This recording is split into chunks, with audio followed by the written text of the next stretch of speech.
What if I told you that the key to true freedom isn't gaining more control over your life, but learning to let go? Right now, millions of people are walking around carrying invisible chains.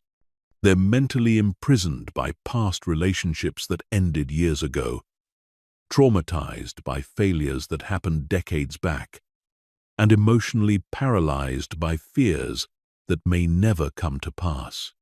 They've become collectors of pain, hoarders of resentment, and prisoners of their own minds. But here's what most people don't understand about letting go. It's not about forgiveness. It's not about positive thinking. It's not about pretending everything is fine when it's not. Real letting go is a psychological skill that can be learned, practiced, and mastered. It's the difference between those who move forward with power and those who remain stuck in emotional quicksand for years. The most successful, mentally resilient people on earth have mastered this art. They don't carry yesterday's problems into today's opportunities. They don't let past failures sabotage future possibilities. They understand that holding on to what hurts you doesn't protect you. It poisons you. And today, you're going to learn exactly how they do it. Chapter 1. The Hidden Prison of Attachment. Most people live their entire lives without realizing they're trapped in a mental prison of their own making.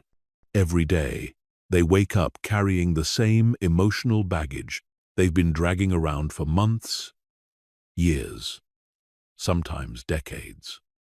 Old arguments replay in their minds, like broken records. Past betrayals continue to sting with fresh pain. Failed relationships cast shadows over new possibilities. They've become emotional hoarders, collecting pain and storing it in the deepest corners of their consciousness.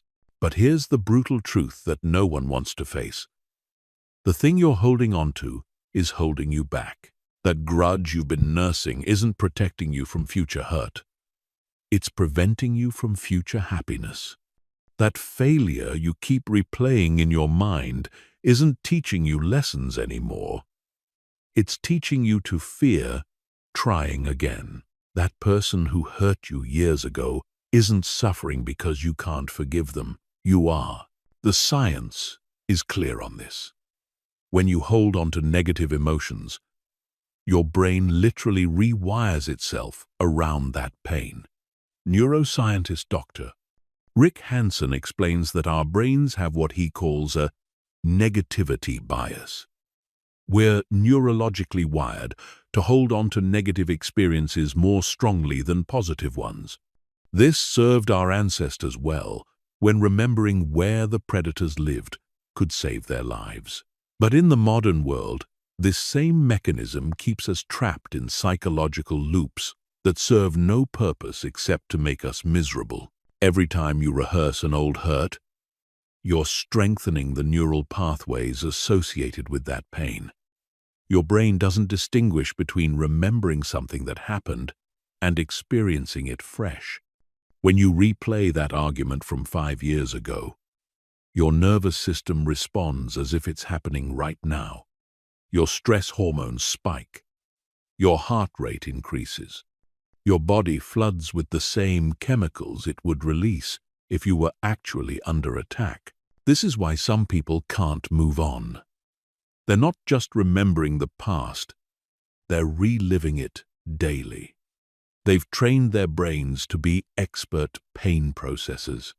Every trigger becomes an opportunity to feel that familiar sting. Every similar situation becomes a chance to prove that the world is exactly as dangerous as they remember it being. They've become addicted to their own suffering without even realizing it. But the most insidious part of this mental prison is that it disguises itself as protection. Your mind convinces you that holding on to anger is keeping you strong, that remembering every detail of how someone wronged you is preventing it from happening again, that staying suspicious and guarded is wisdom. But this isn't protection. It's paralysis. You're not building walls to keep danger out. You're building walls that keep life out. The people who break free from this prison understand something fundamental. You don't have to carry what happened to you. Yes, it happened. Yes, it mattered. Yes, it may have been unfair, devastating, or life-changing. But carrying it forward doesn't change what happened. It only changes what happens next. And what happens next is entirely up to you. Real strength isn't holding on to everything. Real strength is knowing what to release. The most psychologically powerful people aren't those who never get hurt. They're those who know how to let the hurt go. They understand that forgiveness isn't about the other person. It's about freeing yourself. They know that letting go isn't about forgetting. It's about choosing not to let the past control your present. Chapter 2. The Psychology of Emotional Attachment.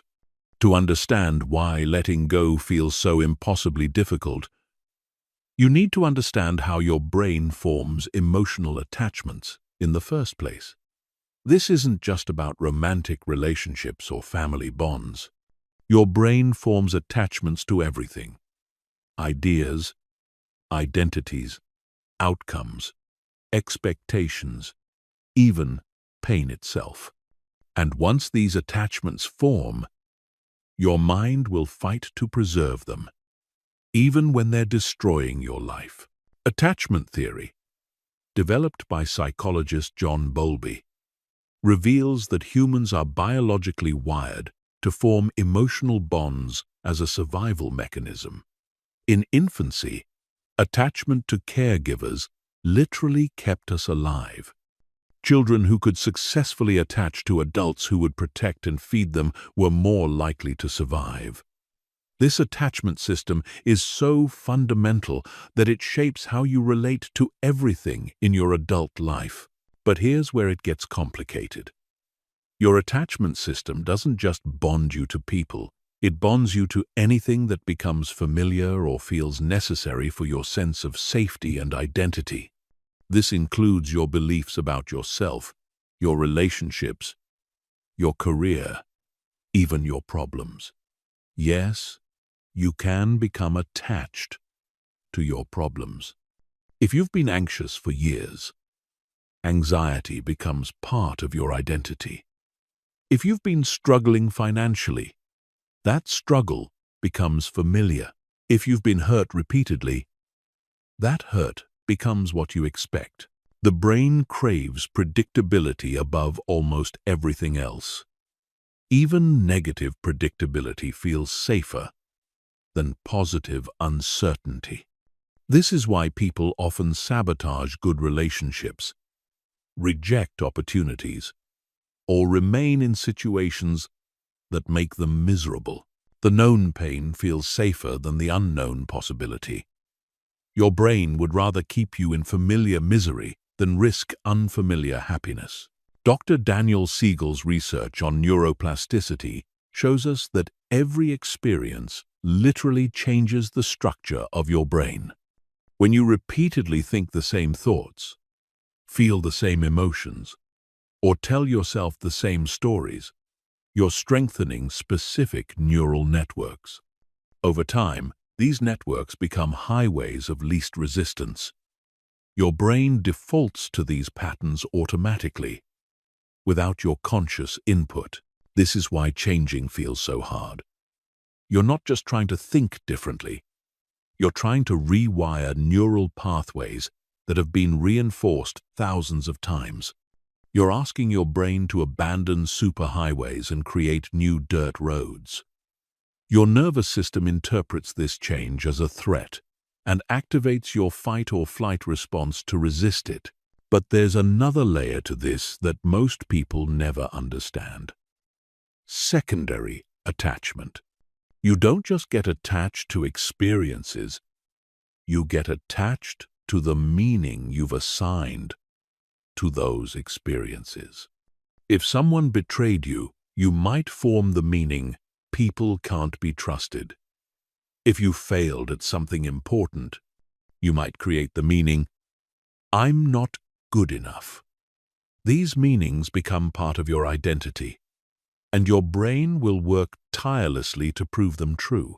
This is why logical advice often fails. When someone tells you to just let it go or just get over it, they're essentially asking you to abandon a part of your identity that your brain sees as essential for survival. Your attachment system interprets letting go as a threat to who you are. It responds by making you feel anxious, resistant, or even physically ill when you try to release old patterns. Understanding this changes everything. Letting go isn't a moral failing or a lack of willpower. It's a neurobiological challenge that requires specific strategies and techniques. You're not weak for finding it difficult. You're human. Your brain is doing exactly what it was designed to do: protect you by maintaining familiar patterns, even when those patterns no longer serve you. The key insight here is that you can't force letting go through willpower alone. You have to work with your brain's attachment system, not against it. This means gradually reducing the perceived threat of change, creating new positive associations, and slowly shifting your identity in a direction that feels safe to your nervous system. When you understand the psychology behind attachment, letting go becomes less about fighting yourself and more about compassionately retraining your own mind. Chapter 3. The Hidden Cost of Emotional Baggage. Most people dramatically underestimate the true cost of carrying emotional baggage. They think holding on to past hurts is just about feeling bad sometimes. But the reality is far more devastating.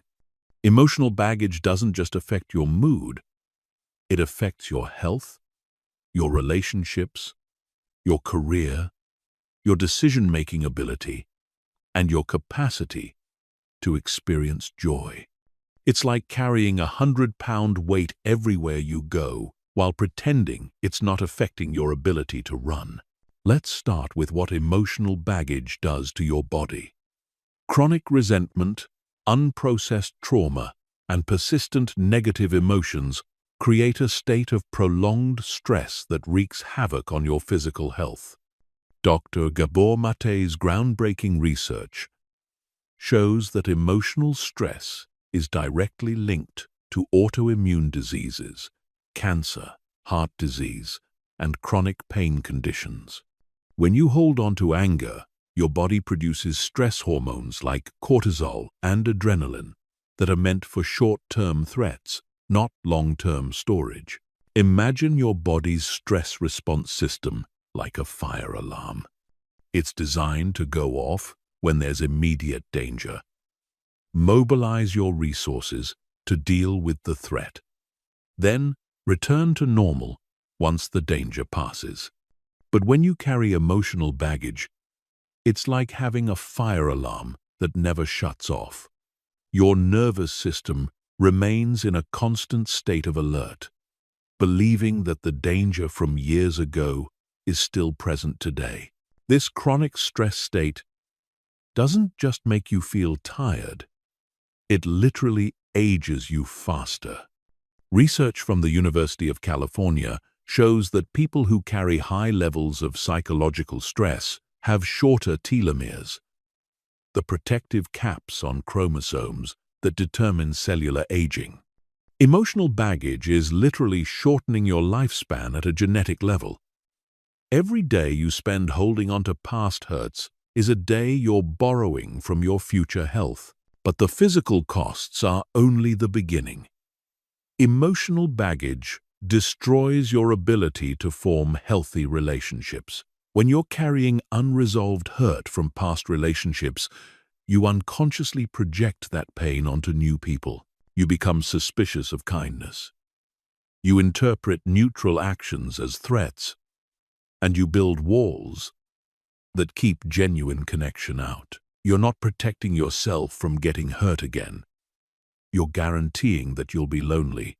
People who carry emotional baggage often develop what psychologists call hypervigilance. They become experts at scanning for signs of potential threat or betrayal. This might sound like wisdom, but it's actually a form of mental torture. You end up living in a constant state of anticipation for the next hurt, the next disappointment, the next betrayal. You can't relax into relationships because you're always waiting for them to go wrong. This hypervigilance extends beyond relationships into every area of life. When you're carrying baggage from past failures, you become risk-averse in ways that limit your potential. You might avoid applying for promotions because past rejections convinced you that you're not leadership material. You might not start that business because a previous failure taught you that you're not entrepreneurial. You might not pursue creative projects because past criticism convinced you that you have no talent.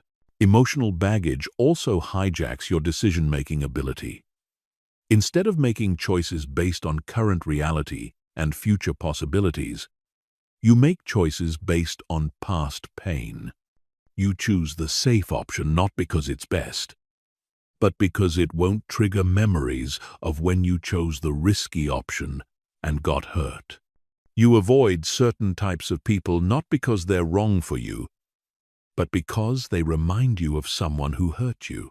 You turn down opportunities not because they're not good enough, but because similar opportunities led to disappointment before. Perhaps most tragically, emotional baggage steals your ability to experience joy. When your nervous system is chronically activated by past trauma, it becomes nearly impossible to fully relax into positive experiences.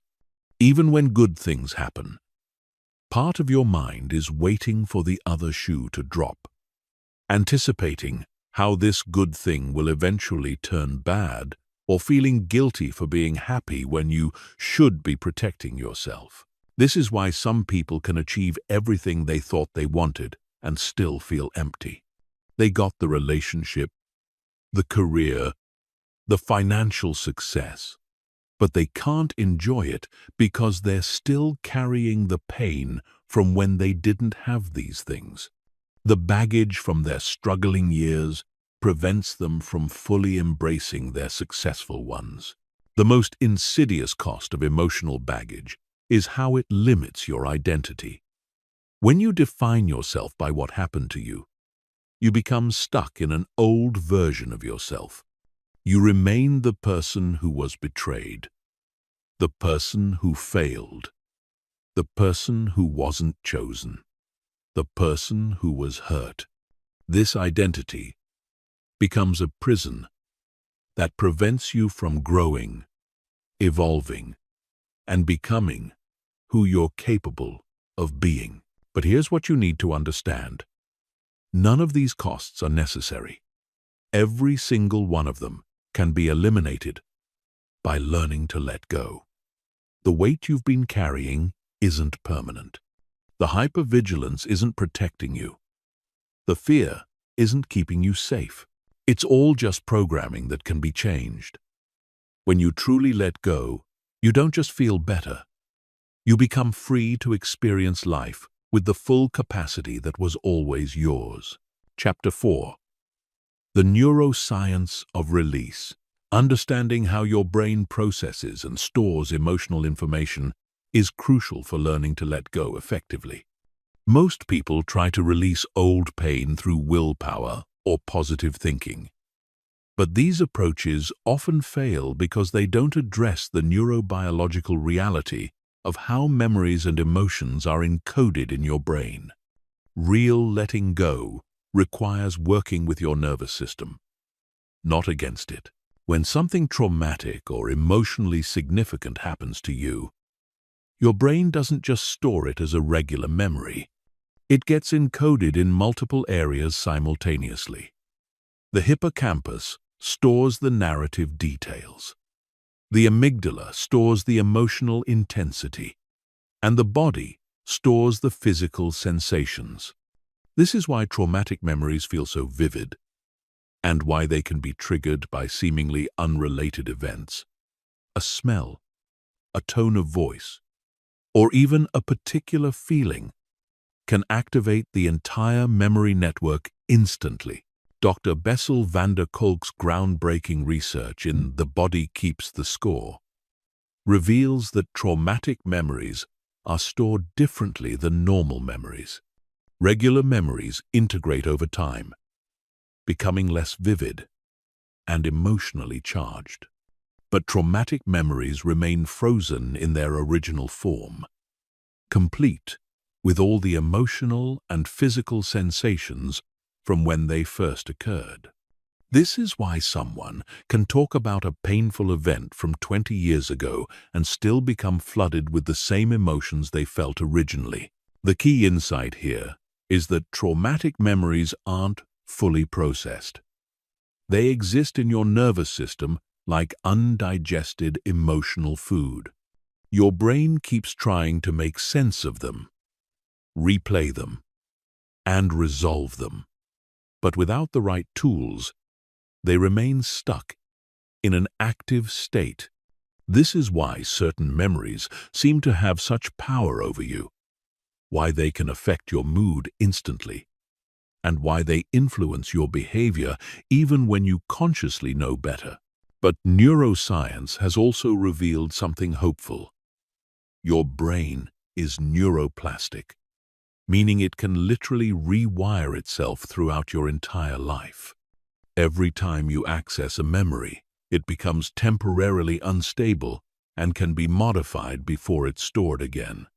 This process, called memory reconsolidation, opens a window of opportunity for healing that most people never learn to utilize. When you recall a painful memory while in a calm, safe state, you can actually change how it's stored in your brain. The key is creating what neuroscientists call a mismatch experience. Instead of recalling the memory in the same emotional state you were in originally, you recall it while feeling secure, supported, and resourceful. This gradually reduces the emotional charge of the memory and integrates it as a normal part of your life story, rather than a frozen trauma. This is why traditional talk therapy sometimes fails. Simply talking about traumatic events can actually reinforce them if you're in a distressed state while discussing them. You end up encoding the memory with fresh emotional intensity rather than resolving it. Effective trauma therapy requires accessing the memory while maintaining nervous system regulation, which is a skill that must be developed gradually. The vagus nerve, the longest cranial nerve in your body, plays a crucial role in your ability to let go. This nerve is responsible for your rest and digest response, the opposite of fight or flight. When your vagus nerve is functioning well, you have what Dr.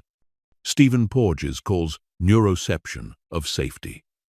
You can accurately assess whether situations are actually dangerous or just triggering old memories. You can remain calm and grounded even when discussing difficult topics. But when your vagus nerve function is impaired by chronic stress or trauma, you lose this ability to accurately assess safety. Everything feels threatening, even when it's not. This is why people with significant emotional baggage often overreact to minor stressors or feel anxious in situations that should feel safe. Their nervous systems are stuck in a defensive mode that made sense during the original trauma but doesn't serve them in current reality. Developing vagal tone through specific breathing techniques, cold exposure, meditation, and other practices is essential for letting go. You can't release what you can't safely feel. If approaching old pain triggers your fight or flight response, your brain will work to avoid that pain rather than process it. But when you have good vagal tone, you can approach difficult emotions with curiosity and compassion rather than fear and resistance. Mirror neurons, another crucial discovery in neuroscience, explain why letting go is easier in the presence of others who have already learned to regulate their own nervous systems. These specialized brain cells fire both when you perform an action and when you observe someone else performing the same action. When you're around someone who is genuinely calm and grounded, your mirror neurons help your own nervous system learn that state. This is why effective therapists, coaches, and healers don't just give advice. They provide nervous system regulation through their own presence. Their calm becomes contagious, creating a safe space where your brain can begin to reorganize traumatic material. This is also why certain people feel immediately calming to be around, while others feel triggering, regardless of what they're actually saying. Understanding these neurobiological realities changes how you approach letting go. Instead of trying to think your way out of emotional patterns, you focus on creating the neurological conditions that allow natural healing to occur. You learn to regulate your nervous system first, then gently approach old pain from a place of safety and strength. You understand that healing happens in layers, not all at once, and you develop patience with the process rather than trying to force rapid change. Chapter 5. The Architecture of Emotional Freedom. True letting go isn't a single event. It's a systematic process that requires understanding the different layers of attachment and addressing each one specifically. Most people fail at letting go because they approach it haphazardly, hoping that wanting to move on will be enough.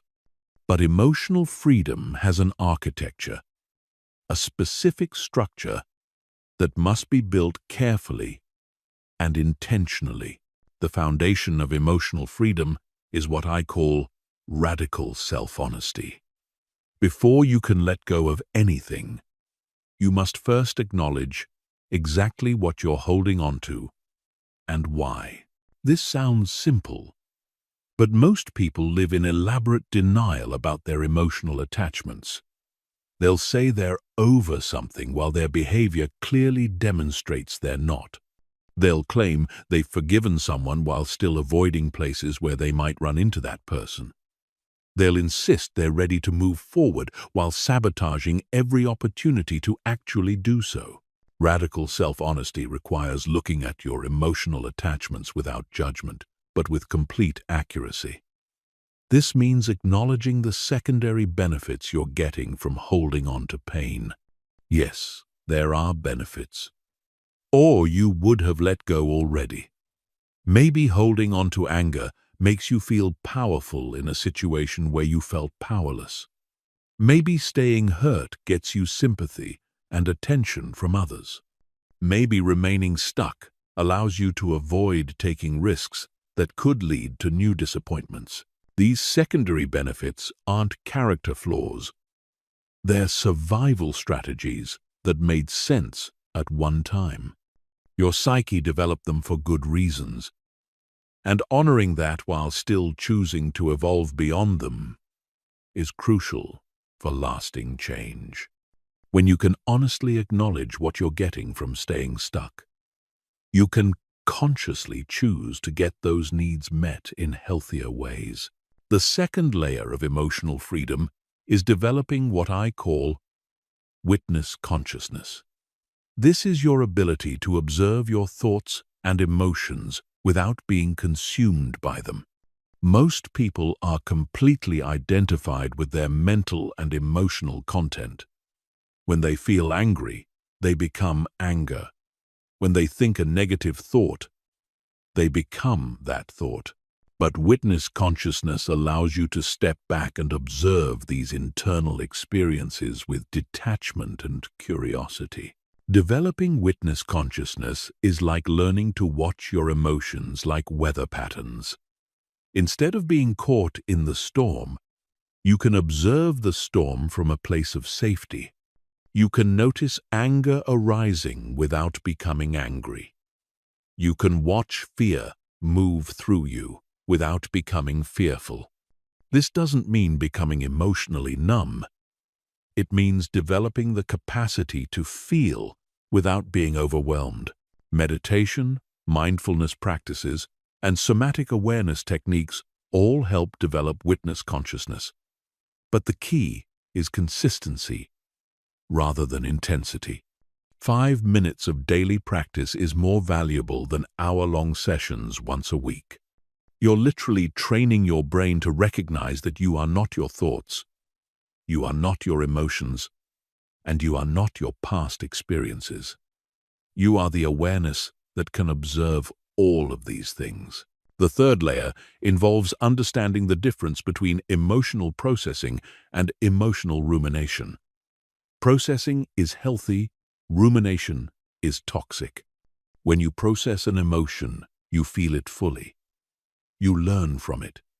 You extract whatever wisdom or information it contains, and then you let it go. When you ruminate, you think about the emotion, analyze it, replay it, and rehearse it without actually feeling and releasing it. True emotional processing often involves temporarily feeling worse before feeling better. You have to be willing to fully experience the pain you've been avoiding in order to move through it. This is why many people stay stuck in rumination. It feels like they're dealing with their emotions without actually having to feel them fully. But rumination is just mental masturbation. It creates the illusion of progress without any actual movement. Learning to process emotions requires what Dr. Peter Levine calls titration, experiencing difficult emotions in small, manageable doses, rather than being overwhelmed by them all at once. You learn to feel just enough intensity to make progress without triggering your nervous system's defensive responses. This requires developing emotional regulation skills and learning to modulate your own intensity consciously. The fourth layer of emotional freedom is rewriting your identity story. Most people's sense of self is built around their history, particularly their painful history. They see themselves as the person who was abandoned, betrayed, rejected, or traumatized. This identity becomes a limiting factor that prevents them from experiencing new possibilities. You can't create a new life while carrying an old identity. Rewriting your identity story doesn't mean denying what happened or pretending it didn't matter. It means choosing which aspects of your experience define you moving forward. Instead of being someone who was hurt, you can choose to be someone who learned resilience. Instead of being someone who failed, you can choose to be someone who takes risks. Instead of being someone who was rejected, you can choose to be someone who knows their worth, isn't determined by others' opinions. This identity shift requires what psychologists call post-traumatic growth, finding ways that your difficult experiences have actually made you stronger, wiser, or more compassionate. This isn't about being grateful for trauma or pretending it was a gift. It's about refusing to let painful experiences limit your future possibilities. Every challenge you've survived has given you capabilities that people who haven't faced those challenges don't have. The final layer of emotional freedom is developing what I call conscious creation. Your ability to actively create new experiences that reinforce your new identity and emotional patterns. You can't just let go of old patterns. You have to replace them with new ones. This means deliberately exposing yourself to experiences that challenge old beliefs. Building relationships with people who see you as who you're becoming rather than who you were, and taking actions that align with your new identity rather than your old one. Conscious creation requires stepping out of your comfort zone regularly and intentionally. Every time you act from your new identity rather than your old one, you're strengthening new neural pathways and weakening old ones. Every time you respond differently to a trigger than you would have in the past, you're proving to your nervous system that change is possible and safe. This architectural approach to emotional freedom ensures that your letting go process is thorough and sustainable. You're not just temporarily feeling better. You're actually rebuilding the foundation of how you relate to yourself and your experiences. When you complete this process, letting go becomes natural rather than forced, permanent rather than temporary, and empowering rather than depleting. Chapter 6. The Fatal Myths That Keep You Stuck. The reason most people fail at letting go isn't because they're not trying hard enough. It's because they're operating from fundamentally flawed beliefs about how emotional healing actually works. These myths are so deeply embedded in our culture that they feel like truth, but they're actually the biggest obstacles to your freedom. Understanding and dismantling these myths is essential before you can begin the real work of letting go. Myth number 1. Time heals all wounds. This is perhaps the most damaging lie ever told about emotional healing. Time doesn't heal anything by itself. Time is neutral. What heals wounds is what you do with time. If you spend years ruminating, avoiding, and reinforcing old patterns, time will actually make your emotional wounds worse, not better. They'll calcify into rigid beliefs about yourself and the world that become harder to change with each passing year. Think about people you know who are still bitter about things that happened decades ago. Time didn't heal them. It preserved their pain in amber. The only way time contributes to healing is if you're actively using that time to process, learn, and grow. Otherwise, time just gives your nervous system more opportunities to rehearse old trauma patterns and make them more automatic. Real healing happens when you consciously engage with your pain, not when you passively wait for it to disappear.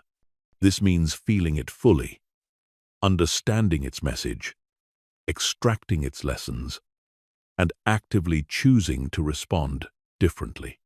Time can provide the space for this work, but the work itself must be intentional and deliberate. Myth number 2. You need to forgive to move on. Forgiveness has become the universal prescription for emotional healing, but it's often prescribed prematurely and misunderstood completely. True forgiveness is the natural result of genuine healing, not a prerequisite for it. When you try to force forgiveness before you've processed your pain, you're essentially bypassing your own emotional experience and creating spiritual materialism around your trauma. Premature forgiveness is actually a form of emotional avoidance. It's a way of trying to skip over the messy, uncomfortable work of actually feeling and processing your hurt. You tell yourself you should forgive because it's the right thing to do. But underneath, you're still carrying all the same resentment and pain. This creates internal fragmentation where part of you is trying to be spiritual and evolved while another part is still angry and hurt.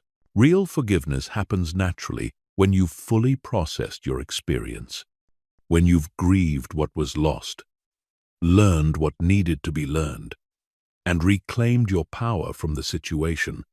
Forgiveness becomes effortless because you no longer need to protect yourself from what happened. You're not trying to forgive from a place of weakness, hoping it will make the pain go away. You're forgiving from a place of strength, because you're no longer defined by what someone else did or didn't do. Myth number 3. Just think positive and focus on the future. This toxic positivity approach to emotional healing is not just ineffective, it's harmful. When you try to cover unprocessed emotions with positive thinking, you're creating a psychological split between your conscious intentions and your unconscious reality. Your mind might be focused on the future, but your nervous system is still stuck in the past. Unprocessed emotions don't disappear when you ignore them. They go underground and run your life from the shadows. They influence your relationships, your decision-making, your health, and your capacity for joy in ways you're not even aware of. Trying to think positively while carrying emotional baggage is like trying to run a marathon with a backpack full of rocks while pretending the backpack isn't there. True healing requires going through your emotions, not around them. You have to be willing to feel the depth of your pain before you can access the depth of your joy. This doesn't mean wallowing or becoming identified with negative emotions, but it does mean being honest about what you're actually feeling rather than what you think you should be feeling. Myth number 4. Strong people don't need help to get over things. This individualistic myth keeps countless people trapped in suffering because they believe that needing support is a sign of weakness. But the human nervous system is designed for co-regulation. We literally need other regulated nervous systems to help us regulate our own, especially when we're dealing with overwhelming emotions or traumatic material.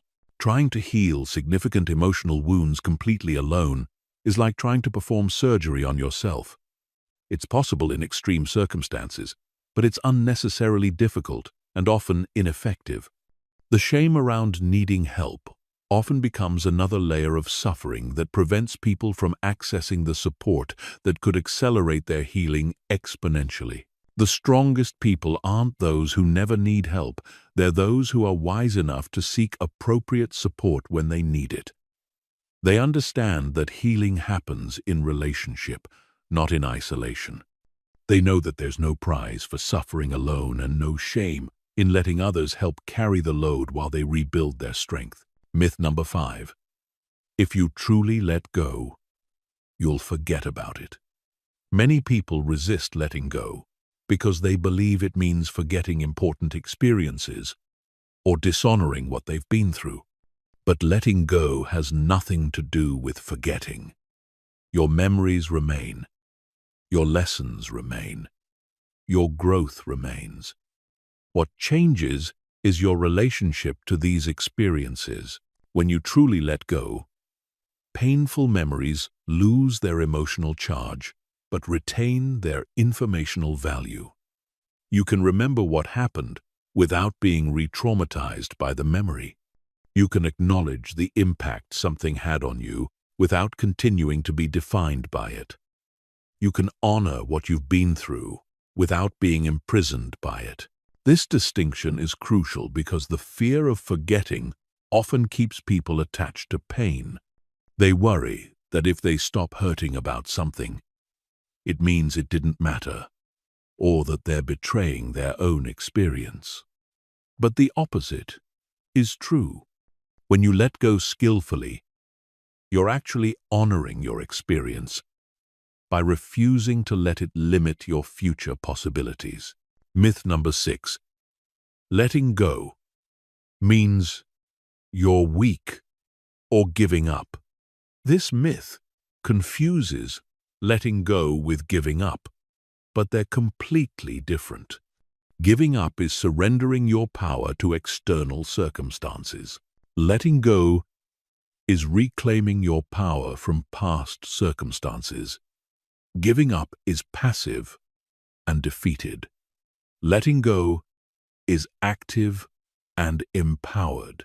When you let go, You're not saying that what happened was okay or that you don't care about injustice. You're saying that you refuse to let someone else's actions continue to control your life. You're choosing to put your energy into creating the future you want rather than trying to change a past that's already fixed. This is actually the ultimate act of strength. It takes tremendous courage to feel your pain fully and then choose to move beyond it.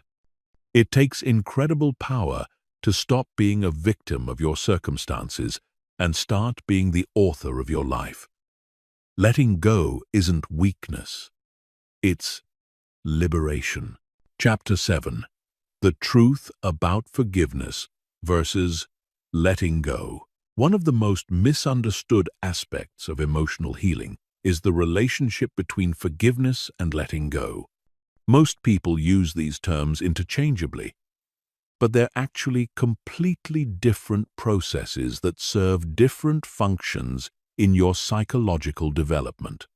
Understanding this distinction is crucial because trying to force forgiveness when what you actually need is to learn to let go will keep you stuck in spiritual bypassing and emotional confusion. Letting go is about you and your relationship to your own experience. It's an internal process of releasing attachment to outcomes, expectations, and old stories that no longer serve you. You can let go of someone's impact on your life without ever forgiving them for what they did. You can release the emotional charge around an experience while still maintaining appropriate boundaries and consequences. Forgiveness, on the other hand, is about them and your relationship to their actions. It's a conscious choice to release someone from the debt you believe they owe you for the harm they caused. Forgiveness is often relational and can involve reconciliation, though it doesn't have to. But it's important to understand that forgiveness is not required for your own healing and freedom. This distinction matters because many people torture themselves trying to forgive people who have caused severe harm when what they actually need is to let go of the impact that harm had on their lives. You don't have to forgive your abusive parent to heal from the trauma of growing up in an unstable home. You don't have to forgive someone who betrayed you to stop letting that betrayal influence your future relationships. You don't have to forgive anyone to reclaim your power and create a beautiful life. In fact, premature or forced forgiveness often prevents genuine healing.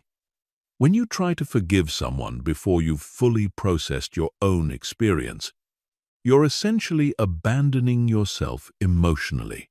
You're prioritizing their comfort or your spiritual image over your own legitimate need to feel and integrate what happened to you. This creates internal fragmentation and often leads to repeated patterns of being victimized. Real forgiveness, when it happens naturally, comes from a place of fullness, not emptiness. You're not forgiving because you need to get over something or because you think you should. You're forgiving because you've processed your experience so thoroughly that you no longer need to protect yourself from what happened. The person's actions no longer have any power over your sense of self or your capacity for joy. This kind of forgiveness often doesn't even feel like forgiveness. It feels like indifference. You're not trying to forgive. You simply don't care anymore. The person who hurt you becomes psychologically irrelevant to your current experience. Their actions become something that happened in your past rather than something that's happening to you in your present. But here's what's important to understand. This natural forgiveness may never come, and that's perfectly okay. Some actions are unforgivable, and some people don't deserve your forgiveness. Your healing doesn't depend on your capacity for forgiveness. It depends on your capacity to let go of how their actions affected you. This is especially important for people who have experienced severe trauma, abuse, or betrayal. The pressure to forgive can become another form of victimization. where you're made to feel responsible for healing the relationship with someone who harmed you. But you're not responsible for forgiving anyone. You're only responsible for your own healing and freedom. Letting go, however, is always possible and always beneficial. You can let go of the anger that's eating away at your peace. You can let go of the story that you're damaged goods because of what someone did to you. You can let go of the hypervigilance that developed as a protection mechanism but now limits your capacity for connection. You can let go of the identity of being a victim without having to forgive the person who victimized you. The process of letting go is deeply personal and doesn't require anyone else's participation. You don't need the person who hurt you to acknowledge what they did, apologize, or make amends. You don't need them to understand the impact of their actions or show remorse. Your freedom is not dependent on their conscience or their capacity for growth. This is incredibly liberating because it means your healing is entirely within your control. You don't have to wait for an apology that may never come. You don't have to hope that someone will change or become the person you needed them to be. You can begin the process of reclaiming your life immediately, regardless of what anyone else does or doesn't do. The practical difference between working on forgiveness versus working on letting go affects your entire approach to healing. When you focus on forgiveness, you're often still oriented toward the other person and their actions. When you focus on letting go, you're oriented toward yourself and your own freedom. This shift in focus accelerates healing dramatically because you're no longer waiting for external conditions to change before you can feel better. Learning to let go also teaches you that you have control over your internal experience, regardless of external circumstances. This is one of the most empowering realizations you can have as a human being. No one can make you carry their actions forward in your life. No one can force you to define yourself by what they did or didn't do. No one can control your inner landscape without your consent. When you master the art of letting go, you become psychologically invulnerable in the healthiest possible way. People can still hurt you, disappoint you, or betray you, but they can't derail you. You feel the impact of negative experiences without becoming defined by them. You process pain without becoming identified with it. You learn from difficult experiences without carrying them as baggage into your future. Chapter 8. The Letting Go Toolkit. Practical Techniques for Emotional Release. Now that you understand the psychology and neuroscience behind emotional attachment, it's time to learn specific techniques for actually releasing what you've been carrying. These aren't theoretical concepts or spiritual platitudes. These are evidence-based, neurologically informed practices that create measurable changes in your nervous system and your relationship to difficult experiences. The first technique is called somatic experiencing, developed by Dr. Peter Levine. This approach recognizes that trauma and emotional charge are stored in the body, not just in the mind. When something overwhelming happens, your nervous system doesn't get to complete its natural response cycle. The energy that was mobilized to deal with the threat remains stuck in your system, creating chronic activation and emotional reactivity. Somatic experiencing works by helping you complete these interrupted responses in a safe, controlled way. You learn to track sensations in your body as you gently approach difficult memories or emotions. Instead of being overwhelmed by the full intensity of stored trauma, you learn to discharge it gradually by following your body's natural healing rhythms.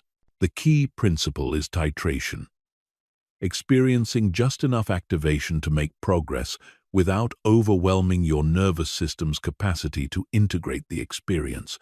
You might start by simply noticing what you feel in your body when you think about a difficult situation. Do you feel tightness in your chest? Tension in your shoulders? A sinking feeling in your stomach?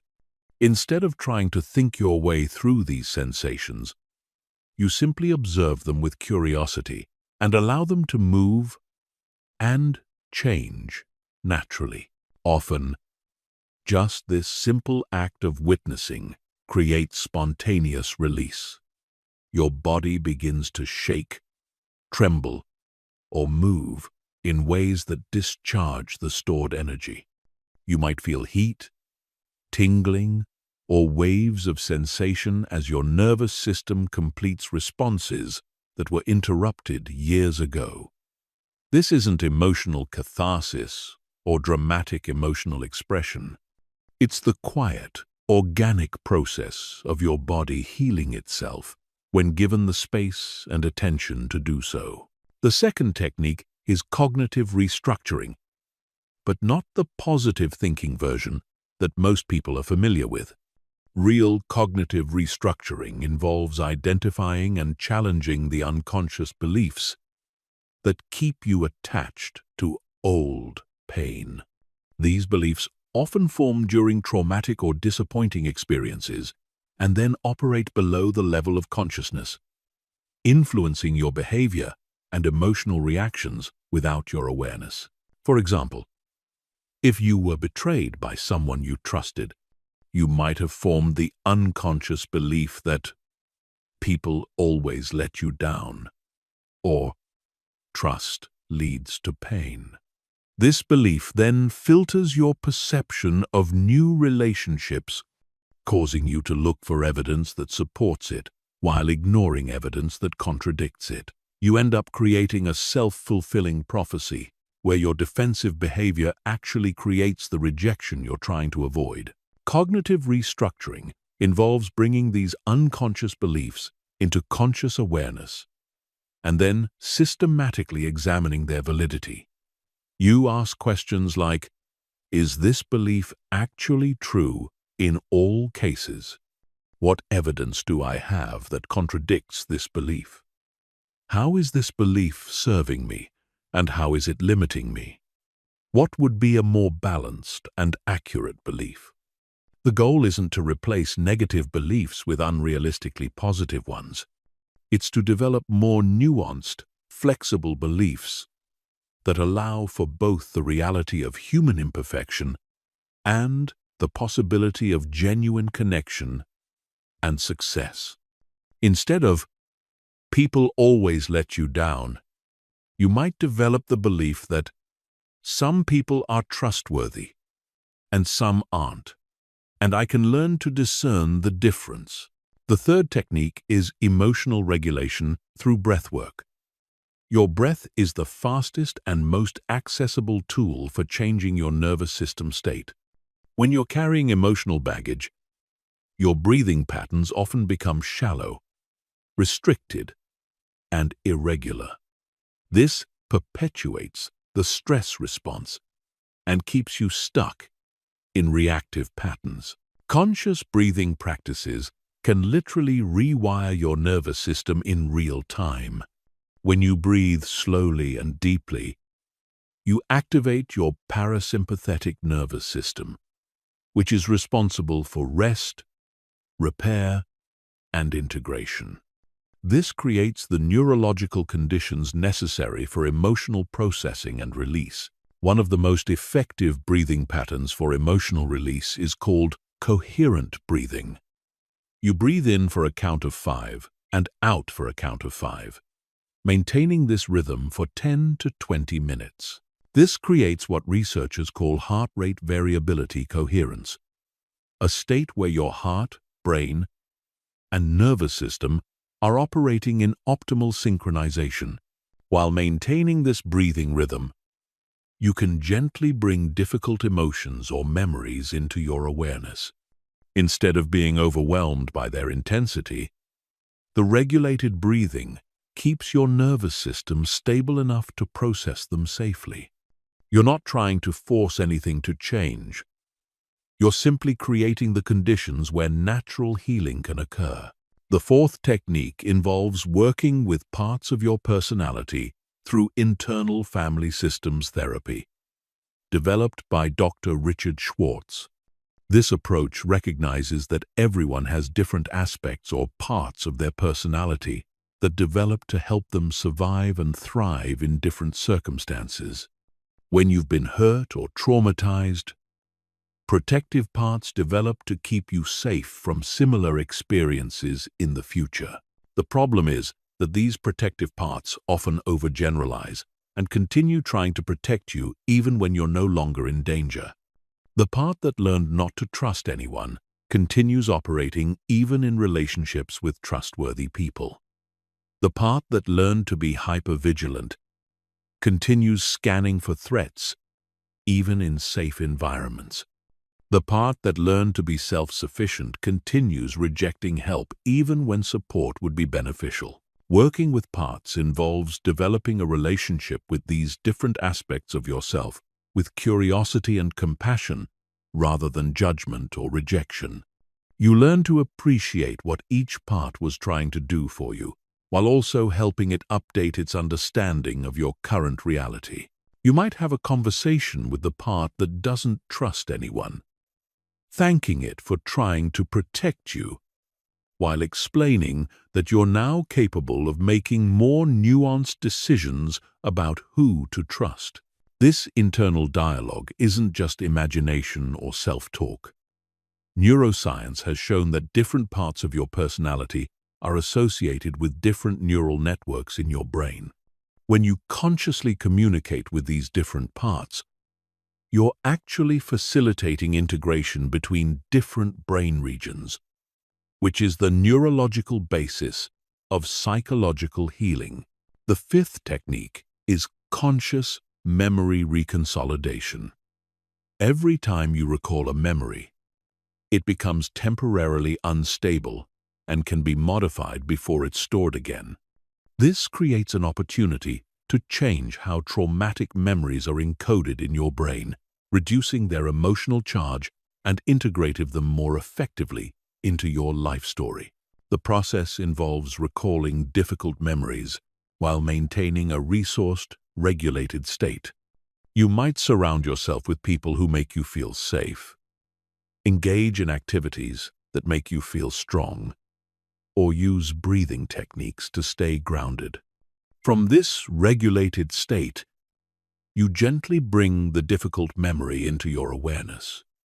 But instead of being consumed by the original emotions, you experience it from your current perspective. You might imagine your current self visiting your past self during the traumatic event, offering comfort, protection, or wisdom. You might visualize the memory occurring in a different setting where you felt safe and supported. You might imagine having resources, allies, or capabilities that you didn't have at the time. The goal is to create new associations with the memory that contradict the original feelings of powerlessness, isolation, or terror. This isn't about changing what happened or minimizing its impact. It's about updating your nervous system's understanding of what the experience means about you, other people, and the world. Instead of the memory confirming that you're powerless, it becomes evidence of your resilience. Instead of proving that the world is dangerous, it becomes information about specific dangers while preserving your capacity to recognize safety. Chapter 9. Releasing specific types of emotional baggage. Different types of emotional baggage require different approaches for effective release. The strategies that work for healing from betrayal won't necessarily work for releasing perfectionism, and the methods for processing grief differ from those needed for overcoming shame. Understanding these distinctions allows you to apply the right tools at the right time, rather than using a one-size-fits-all approach that often fails. Relationship betrayal creates a specific type of emotional baggage that centers around broken trust and shattered expectations. When someone you love betrays you, it doesn't just hurt in the moment. It fundamentally challenges your ability to believe in the goodness of other people and the safety of intimate connection. The pain isn't just about what happened.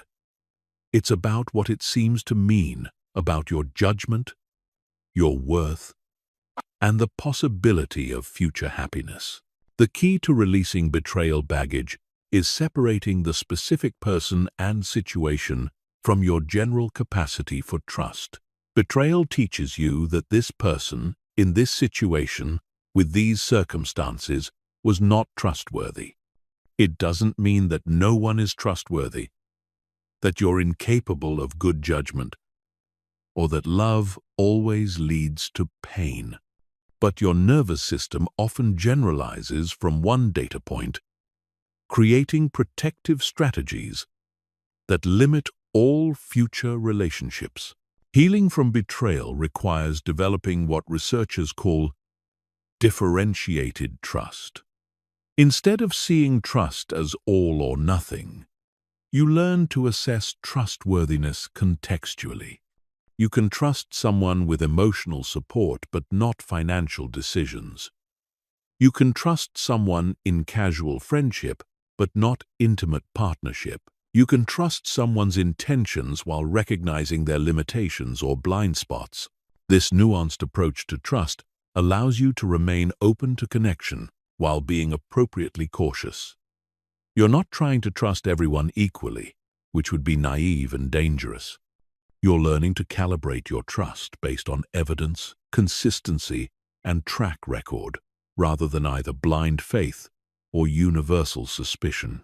Failure and rejection create emotional baggage around self-worth and capability. When you fail at something important or get rejected by someone you care about, your mind often creates meaning that extends far beyond the specific situation. A business failure becomes evidence that you're not entrepreneurial. A romantic rejection becomes proof that you're not lovable. An academic struggle becomes confirmation that you're not intelligent. This type of baggage is particularly insidious because it creates self-fulfilling prophecies. When you believe you're destined to fail, you either avoid taking risks that could lead to success, or you sabotage your efforts unconsciously.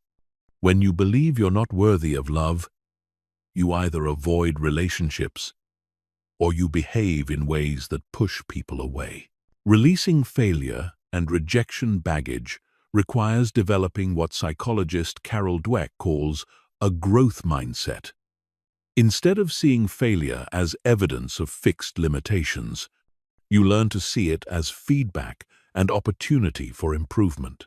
Instead of interpreting rejection as judgment of your fundamental worth, you recognize it as indication of compatibility, timing, or other factors that have nothing to do with your value as a person. This shift requires changing your relationship to discomfort and uncertainty. Most people try to avoid situations where failure or rejection are possible. But growth requires regularly exposing yourself to these possibilities. You build confidence not by avoiding challenges, but by proving to yourself that you can handle whatever outcomes arise. Childhood trauma creates perhaps the most complex form of emotional baggage because it occurs during crucial developmental periods when your nervous system and sense of self are still forming. Childhood trauma doesn't just create painful memories, it creates fundamental beliefs about safety, love, and your place in the world that feel like absolute truth because they were formed before you had the cognitive capacity to question them. Adults who experience childhood trauma often struggle with emotional regulation, relationship patterns, and self-worth in ways that seem disproportionate to current circumstances. They might have extreme reactions to minor conflicts, difficulty trusting even obviously trustworthy people, or persistent feelings of shame and inadequacy. Despite objective evidence of their competence and lovability. Healing childhood trauma requires what therapists call reparenting yourself. This involves consciously providing yourself with the safety, validation, and unconditional love that you needed but didn't receive as a child. You learn to become the protective, nurturing parent to your own inner child, setting appropriate boundaries, meeting your own needs, and speaking to yourself with kindness rather than criticism. This process often requires grieving what you didn't receive during crucial developmental periods. You have to acknowledge the reality of what was missing before you can begin providing it for yourself. This grieving process can be intense and may require professional support, but it's essential for breaking the cycles of trauma that often perpetuate across generations. Loss and grief create emotional baggage. When natural mourning processes get interrupted or complicated by guilt, regret, or unfinished business. Healthy grief involves feeling the full impact of loss while gradually adapting to life without what was lost.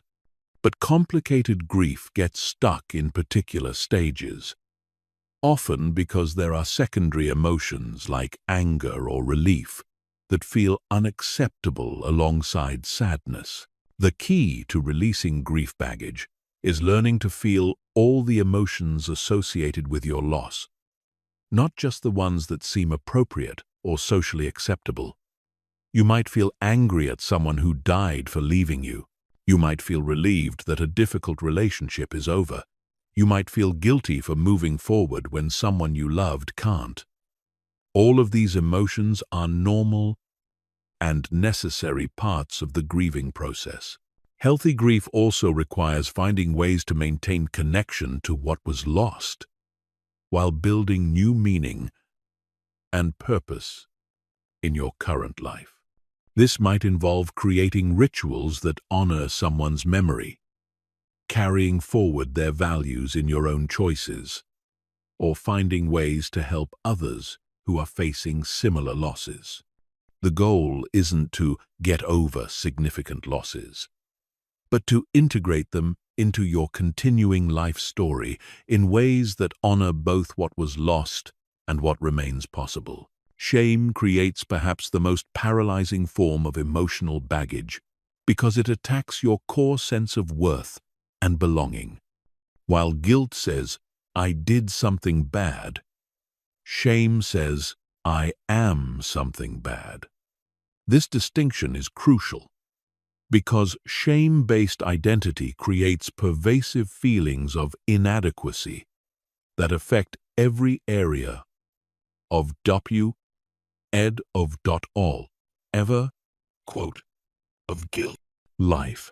Shame often develops when you're criticized, rejected, or punished for fundamental aspects of your personality or identity rather than specific behaviors. Children who are consistently told they're too much or not enough develop shame about their basic needs and impulses. Adults who experience discrimination or marginalization may internalize shame about characteristics they can't change. Healing shame requires what researcher Brené Brown calls shame resilience. Your ability to recognize shame when it arises and respond to it with self-compassion rather than self-attack. This involves developing the capacity to share your shame experiences with trusted others who can provide empathy and perspective without trying to fix or minimize your experience.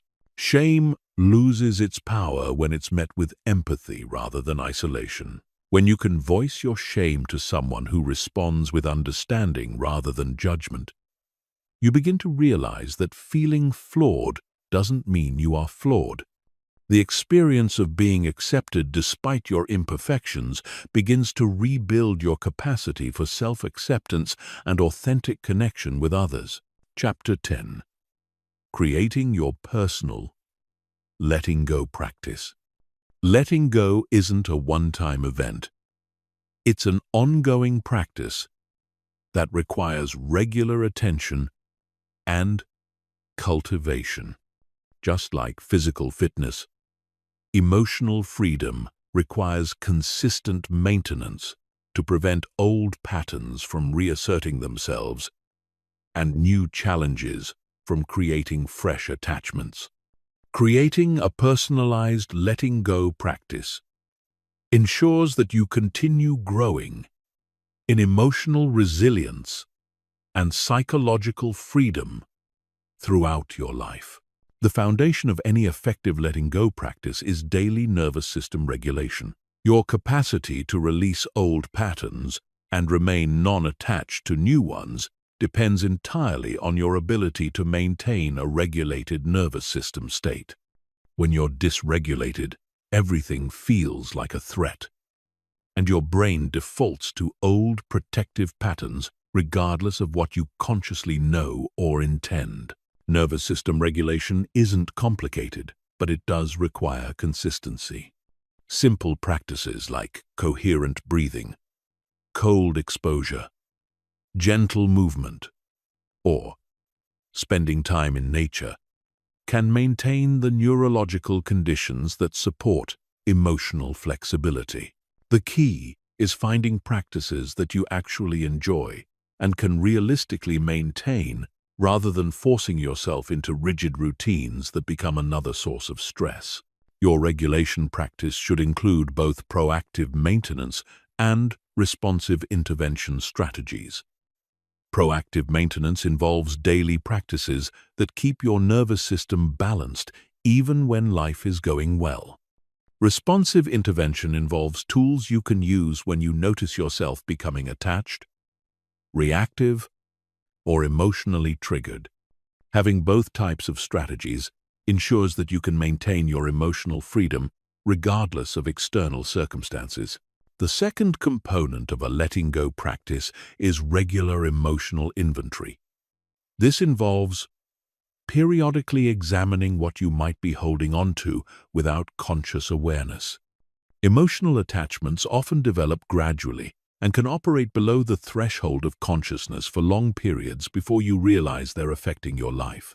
Weekly or monthly emotional inventories help you catch attachments while they're still relatively easy to release. You might ask yourself questions like, what am I trying to control that's outside my control? What outcomes am I attached to that are creating stress? What past experiences am I still carrying forward? What fears are limiting my current choices? This inventory process isn't about judging yourself for having attachments. It's about maintaining awareness so you can address them consciously rather than letting them accumulate unconsciously. The goal is to develop sensitivity to your own attachment patterns so you can course-correct quickly when you notice yourself getting stuck. The third element involves creating transition rituals for major life changes and losses.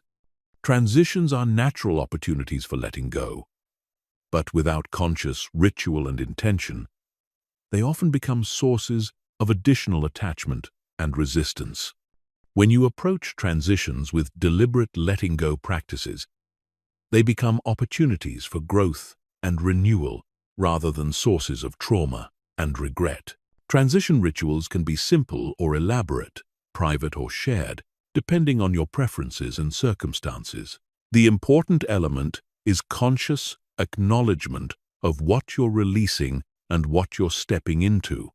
You might write letters to past versions of yourself, create ceremonies that honor what you're leaving behind, or engage in physical actions that symbolize your willingness to move forward. These rituals serve both psychological and neurological functions. Psychologically, they provide closure and meaning-making that help integrate experiences into your life story.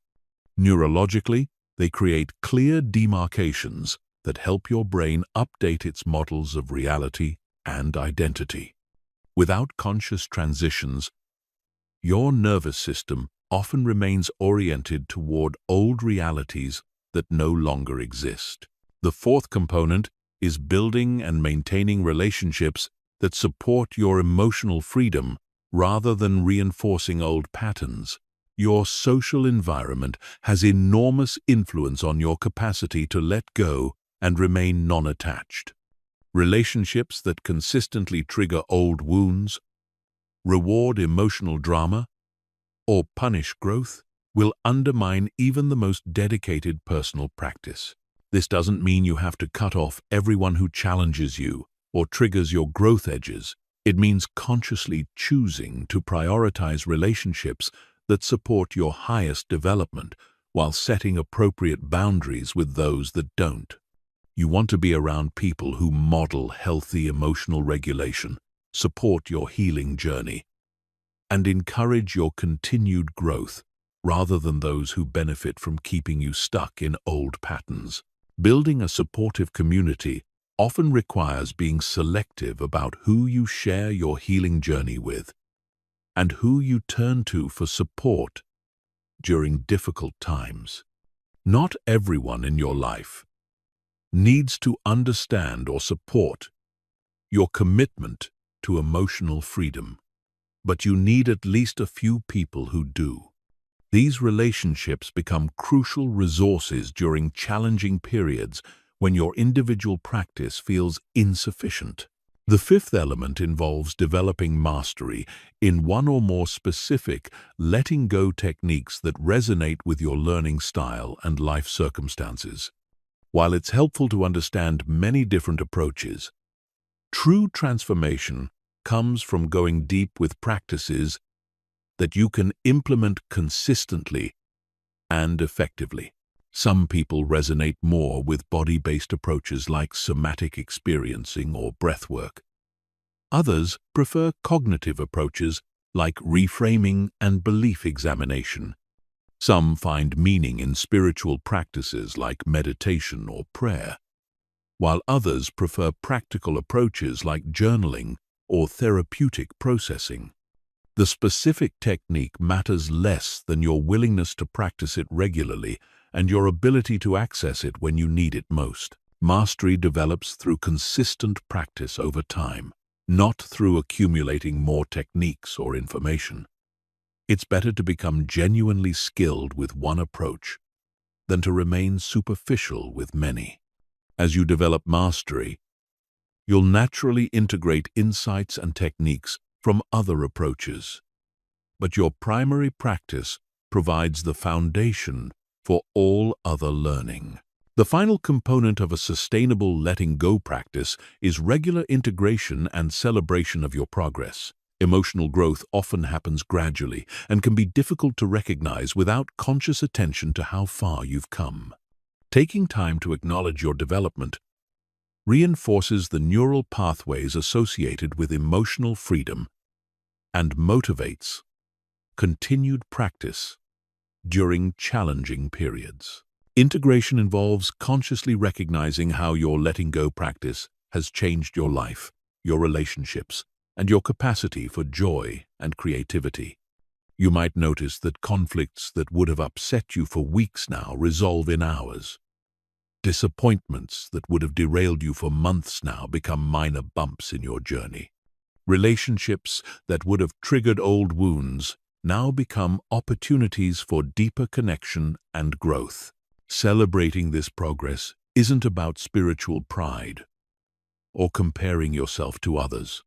It's about acknowledging the courage and commitment required for genuine emotional transformation and honoring the person you're becoming through your willingness to let go of who you've been. This celebration reinforces your identity as someone who grows through challenges rather than someone who gets stuck in them, which makes future letting go easier and more natural. Chapter 11. Advanced Letting Go. Releasing identity attachments. The deepest level of emotional attachment isn't to experiences, people, or outcomes. It's to your identity itself. Most people are so completely identified with their stories, their roles, and their self-concepts that they can't imagine who they would be without them. This identity attachment is the final frontier of letting go, and it's where the most profound transformation becomes possible. Your identity is largely composed of stories you tell yourself about who you are, based on what has happened to you. I am someone who was abandoned. I am someone who struggles with money. I am someone who can't trust people. I am someone who always fails. These identity stories feel absolutely true because they're based on real experiences, but they're actually just interpretations that have crystallized into rigid beliefs about your fundamental nature. The problem with identity attachment is that it becomes a self-fulfilling prophecy that limits your capacity for growth and change. When you believe at a core level that you are a certain type of person, you unconsciously make choices that confirm that identity. If you identify as someone who struggles financially, you'll unconsciously sabotage opportunities for financial success. If you identify as someone who can't maintain relationships, you'll unconsciously create conflicts that push people away. This isn't conscious self-sabotage. Your nervous system is simply trying to maintain coherence between your identity and your experience. When opportunities arise that contradict your core identity, your brain interprets them as threats to your sense of self and activates defensive responses to maintain the familiar story.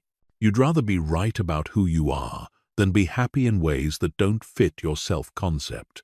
Understanding this mechanism is crucial because it explains why positive thinking and affirmations often fail. If you're trying to affirm that you're abundant while your core identity is built around struggle, your nervous system will reject the affirmation as false and potentially dangerous. You can't think your way into a new identity. You have to experientially prove to yourself that alternative identities are possible and safe. The process of releasing identity attachments begins with recognizing that your identity is not fixed. The person you were 5 years ago is different from who you are now, and the person you'll be 5 years from now will be different again. Identity is fluid and changeable, even though it often feels permanent. The stories you tell yourself about who you are based on your past don't have to determine who you become in the future. This recognition opens up what psychologists call identity flexibility, your capacity to experiment with different ways of being without feeling like you're betraying your authentic self. Instead of seeing yourself as having a fixed personality, you begin to understand that you have access to many different aspects and capabilities depending on the situation and your conscious choices. Identity flexibility allows you to try on new behaviors, beliefs, and ways of relating without the internal resistance that comes from identity threat. You can experiment with being generous if you've always seen yourself as selfish. You can practice being vulnerable if you've always identified as someone who needs to be strong. You can explore being creative if you've always believed you're not artistic. These experiments become evidence that contradicts your limiting identity stories. The key to successful identity evolution is making small, incremental changes rather than trying to completely reinvent yourself overnight. Your nervous system can adapt to gradual shifts without activating defensive responses. But dramatic changes often trigger identity crisis and resistance. You want to expand your sense of who you are rather than completely abandoning your existing identity. One powerful technique for releasing identity attachments is called identity archaeology. This involves examining the origins of your core identity beliefs and understanding the contexts in which they developed. Most limiting identity stories were formed during childhood or during particularly vulnerable periods when you needed to make sense of confusing or painful experiences. For example, if you identify as someone who's not smart, you might trace this belief back to struggling in school, being compared to siblings, or receiving criticism about your intelligence during formative years. Understanding that this identity formed as a way to protect yourself from further disappointment or criticism helps you realize that it may no longer be accurate or serving you.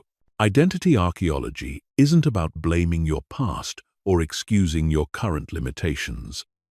It's about understanding that your identity stories were adaptive responses to specific circumstances that may no longer exist.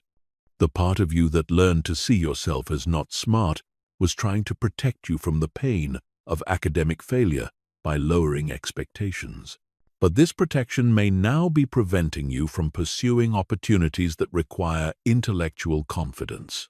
Another crucial aspect of releasing identity attachments is learning to distinguish between your essential self and your conditioned personality. Your essential self is the awareness that observes all your different thoughts, emotions, and behaviors without being limited by any of them. Your conditioned personality is the collection of habits, reactions, and self-concepts that developed in response to your life experiences.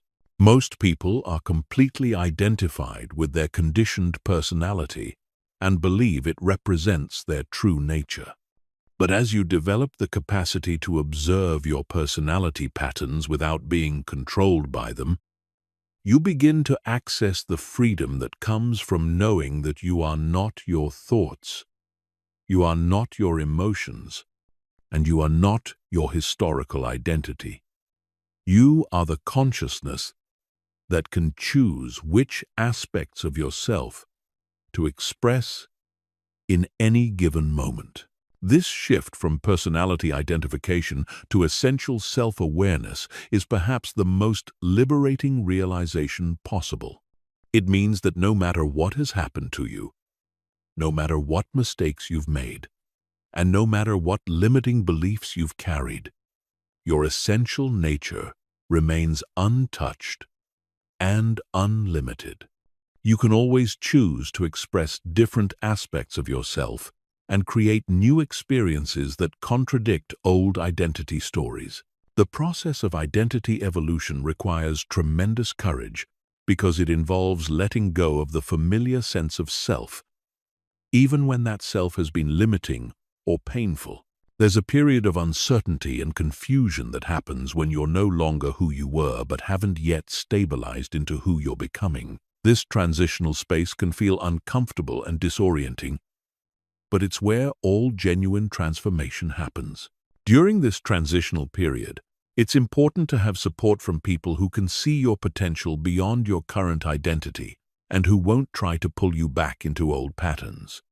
You need relationships that encourage your growth and evolution rather than reinforcing your old story about who you are. Sometimes this means creating distance from people who have too much investment in keeping you the same. The ultimate goal of releasing identity attachments isn't to become someone else, it's to become fully yourself. This means integrating all the different aspects of your personality while not being limited by any of them. You can access your strength when strength is needed and your vulnerability when vulnerability serves. You can express your analytical side and your creative side. You can be both independent and interdependent, depending on the situation. Chapter 12. Letting go in relationships. Freedom within connection.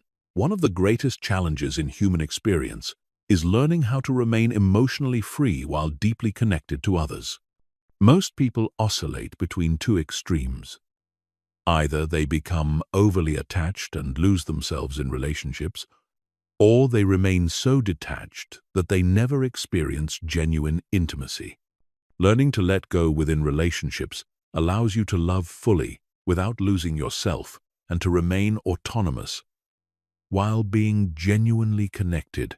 The foundation of healthy relational letting go is understanding the difference between love and attachment. Love is an open, flowing energy that wants the best for the other person regardless of what that means for you. Attachment is a possessive, clinging energy that wants the other person to be and do what makes you feel secure. Love liberates. Attachment imprisons. Love enhances both people. Attachment diminishes both. Most people confuse attachment with love because attachment often feels more intense and urgent. When you're attached to someone, you experience strong emotions about their choices, their moods, and their availability to you. You feel anxious when they're distant, jealous when they connect with others, and devastated when they consider leaving. This intensity feels like proof of how much you love them, but it's actually evidence of how much you need them to regulate your emotional state. Real love feels different.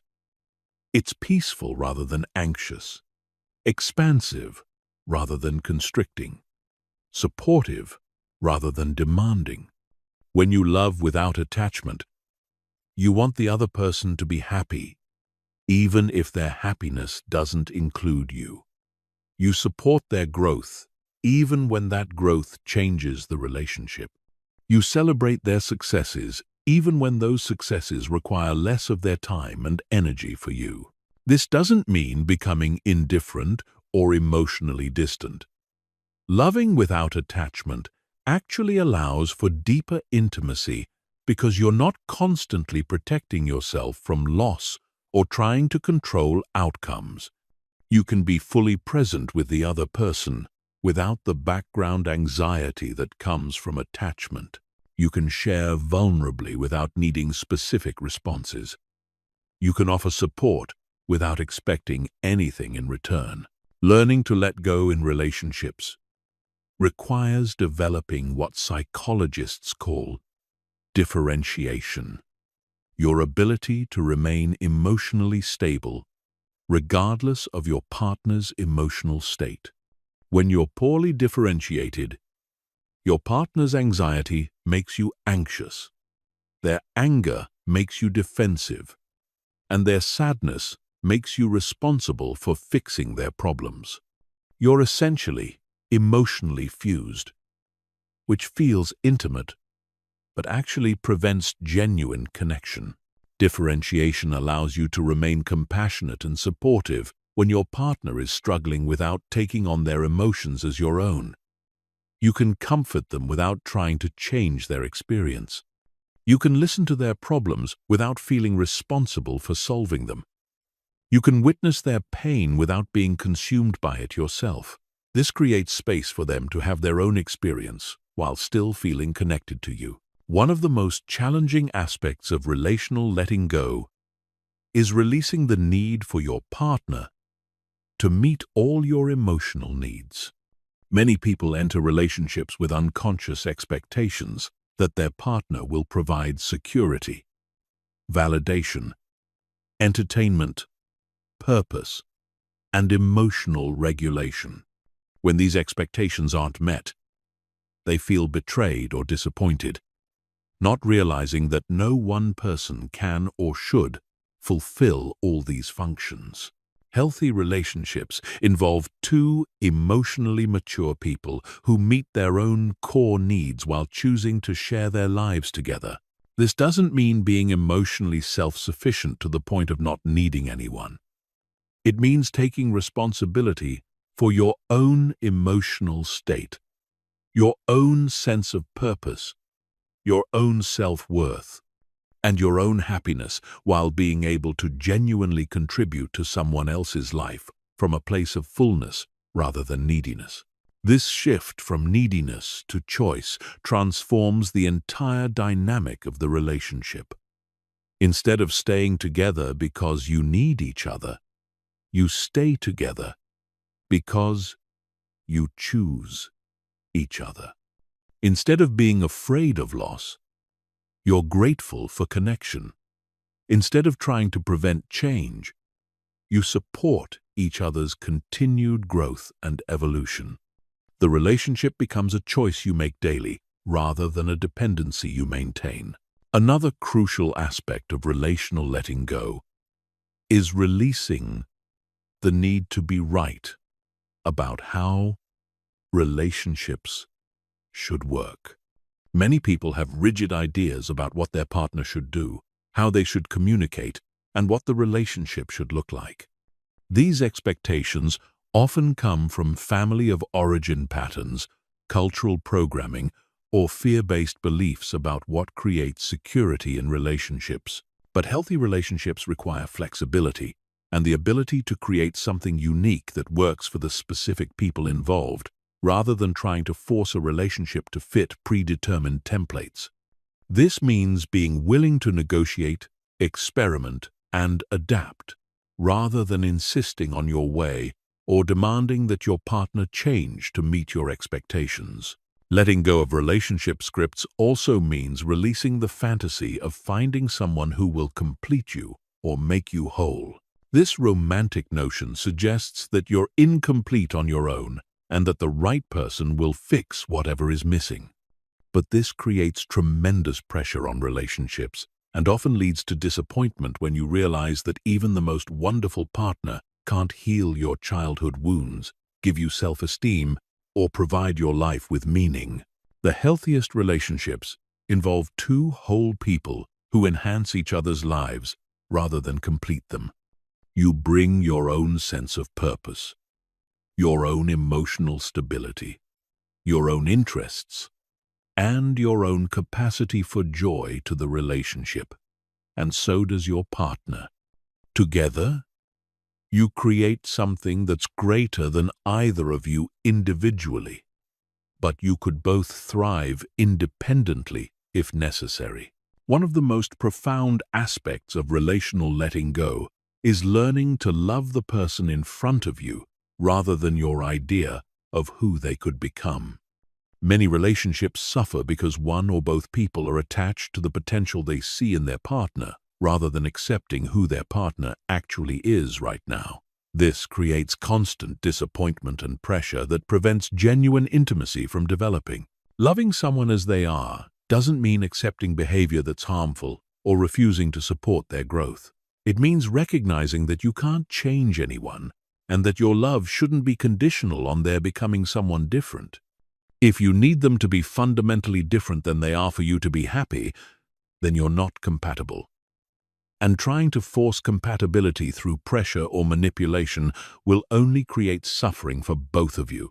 This acceptance paradoxically creates more space for positive change than trying to force it. When people feel accepted as they are, they're more likely to risk vulnerability, try new behaviors, and continue growing. When they feel like they have to change to earn love, they often become defensive and resistant to any change at all. The ultimate goal of letting go in relationships is creating what relationship researcher John Gottman calls stable commitment with flexible adaptation. You're committed to the relationship and to your partner's well-being, but you're flexible about how that commitment gets expressed as both people continue to grow and change. You're loyal without being possessive, supportive without being controlling, and loving without being attached. Chapter 13. Letting go of control, embracing uncertainty, and flow. The need to control outcomes, other people, and life circumstances is one of the deepest sources of human suffering. Most people spend enormous amounts of energy trying to predict, manipulate, and guarantee specific results, only to discover that the most important aspects of life remain fundamentally uncertain. Learning to let go of control doesn't mean becoming passive or irresponsible. It means understanding the difference between what you can influence and what you cannot, and putting your energy where it can actually make a difference.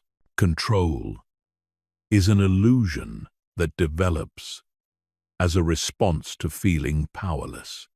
When you've experienced trauma, disappointment, or unexpected loss, your mind often concludes that the way to prevent future pain is to control as many variables as possible.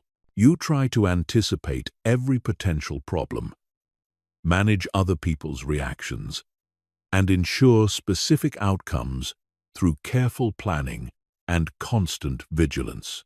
But this attempt to control the uncontrollable creates chronic stress and anxiety that often causes more suffering than the original situations you're trying to prevent. You become so focused on managing potential threats that you can't relax into present moments. You become so invested in specific outcomes that you can't appreciate what's actually happening. You become so busy trying to control your life that you forget to live it. The truth is that you have very little control over external circumstances, other people's choices, or even many aspects of your own experience. You can't control when opportunities arise, how others respond to you, whether your efforts succeed, or what challenges life presents. You can't control your partner's moods, your children's choices, your employer's decisions, or the economy's fluctuations. You can't even fully control your own thoughts, emotions, or physical health. What you can control is much smaller, but much more powerful. Your responses, your choices, your attention, and your internal state. You can control how you interpret events, what meaning you assign to experiences, and how you choose to respond to whatever circumstances arise. You can control what you focus on, what actions you take, and what energy you bring to situations. This is where your real power lies, and it's enough. This shift from trying to control outcomes to focusing on your responses is incredibly liberating. Instead of exhausting yourself trying to manage all the variables in your life, you can put your energy into developing your capacity to handle whatever happens. Instead of trying to prevent all possible problems, you can build resilience to deal with problems effectively when they arise. Instead of guaranteeing success, you can develop the skills and mindset that allow you to thrive regardless of external conditions. Learning to let go of control requires developing what psychologists call tolerance for uncertainty.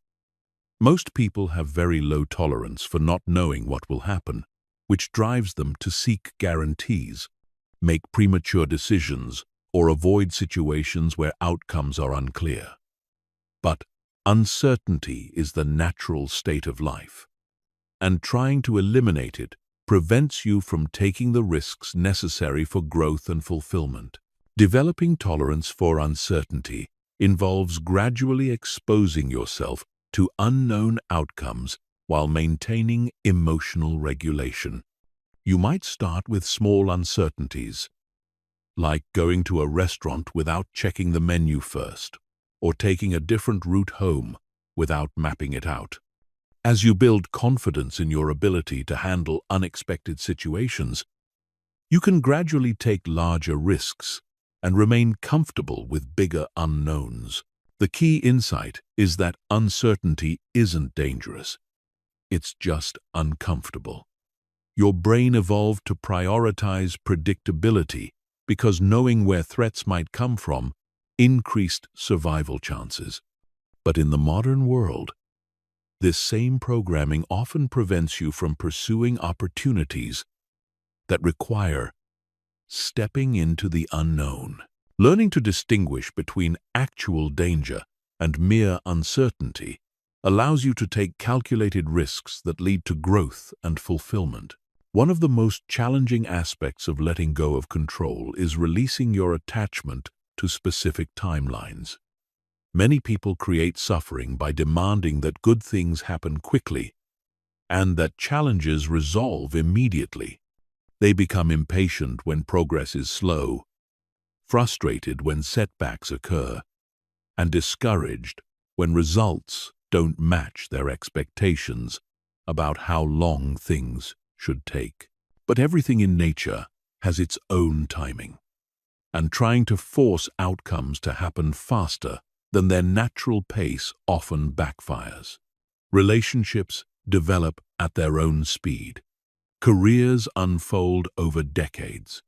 Healing happens in layers. Creative projects emerge when they're ready. Learning to align with natural timing rather than demanding artificial deadlines creates more ease and often leads to better outcomes.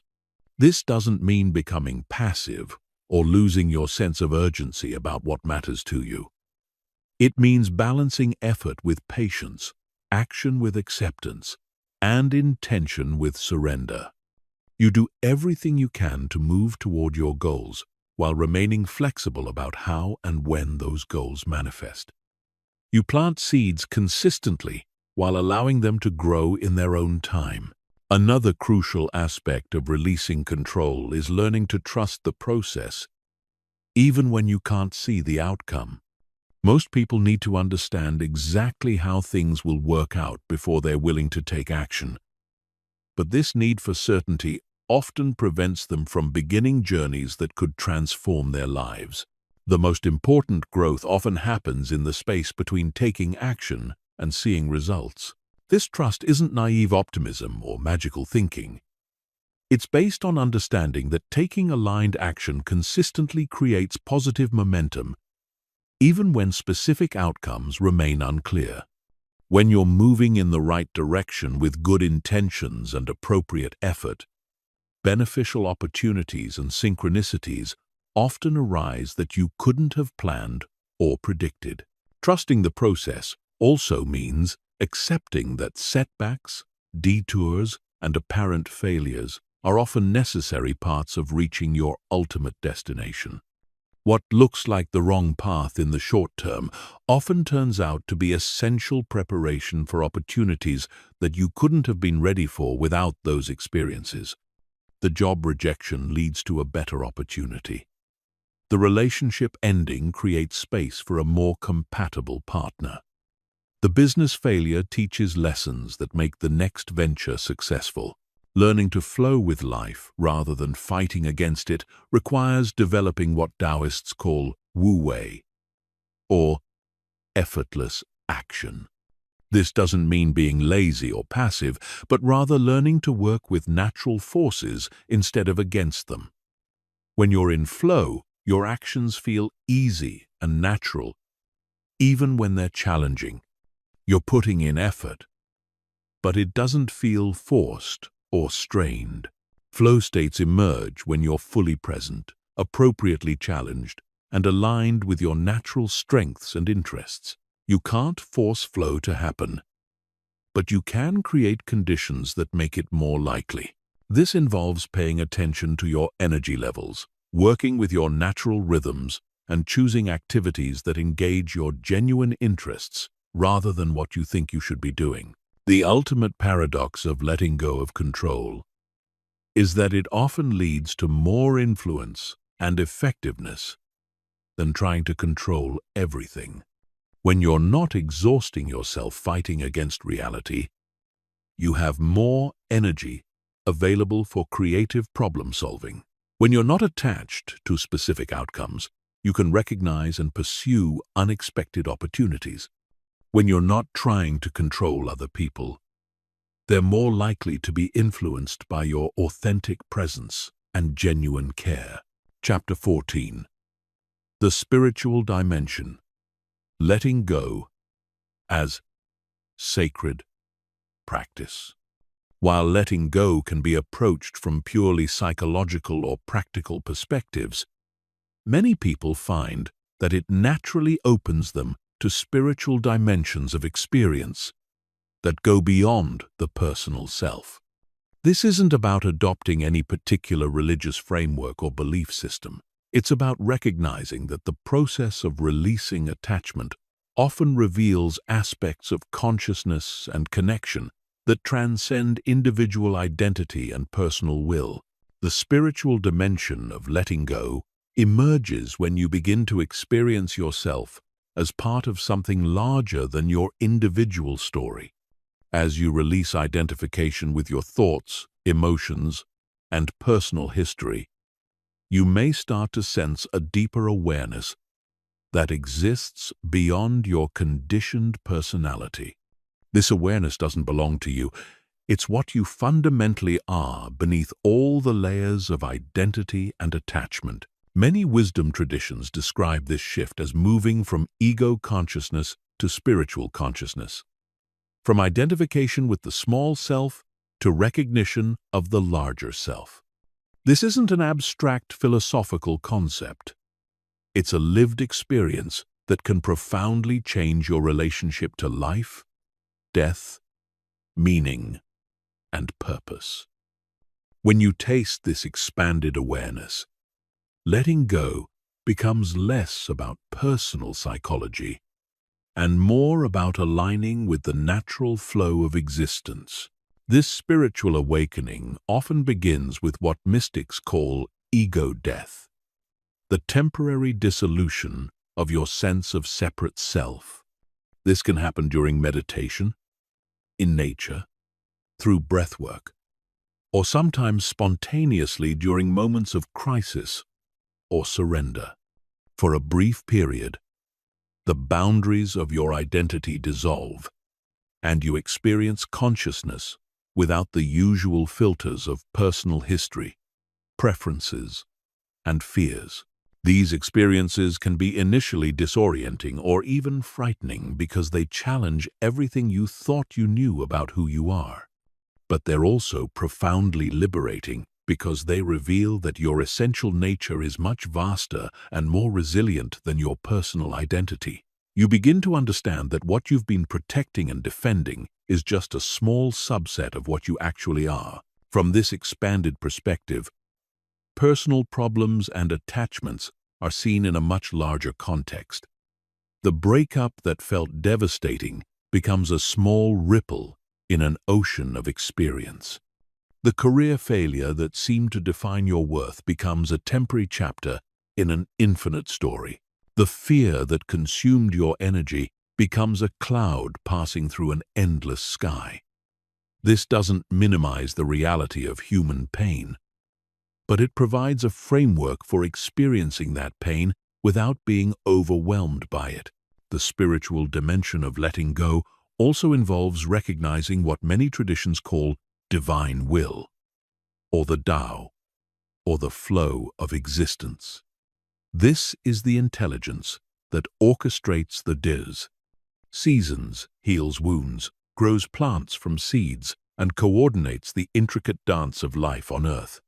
When you align with this intelligence rather than fighting against it, your individual will become an expression of this larger wisdom rather than a separate force trying to control outcomes. This alignment doesn't happen through belief or effort, but through surrender. You gradually learn to trust the intelligence that beats your heart, digests your food, and coordinates trillions of cellular processes without your conscious input. You begin to suspect that this same intelligence might be capable of organizing your external circumstances more wisely than your personal mind can imagine. Spiritual surrender is often misunderstood as passivity or resignation, but it's actually an active choice to align with wisdom that's larger than personal preferences and fears. You continue to take appropriate action and make responsible choices, but you hold these actions lightly, trusting that outcomes will unfold as they're meant to, regardless of your ability to control them. This trust is often tested through what spiritual traditions call dark nights of the soul, periods when everything you've relied on for security and identity seems to fall apart. These can involve loss of relationships, career disruption, health challenges, or simply a profound disillusionment with life as you've been living it.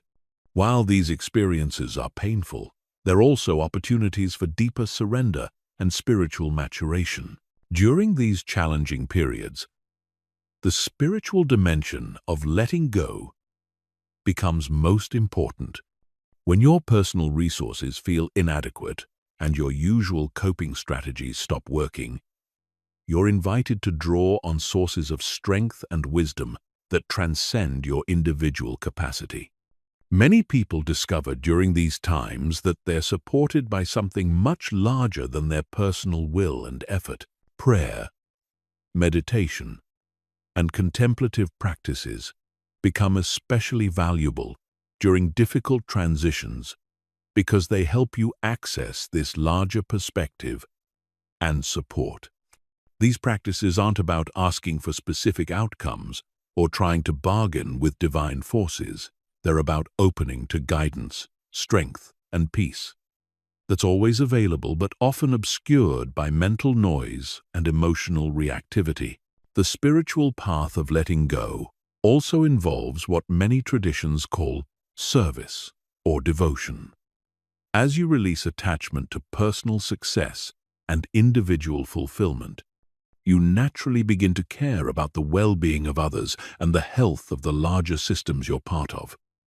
Your energy shifts from "What can I get?"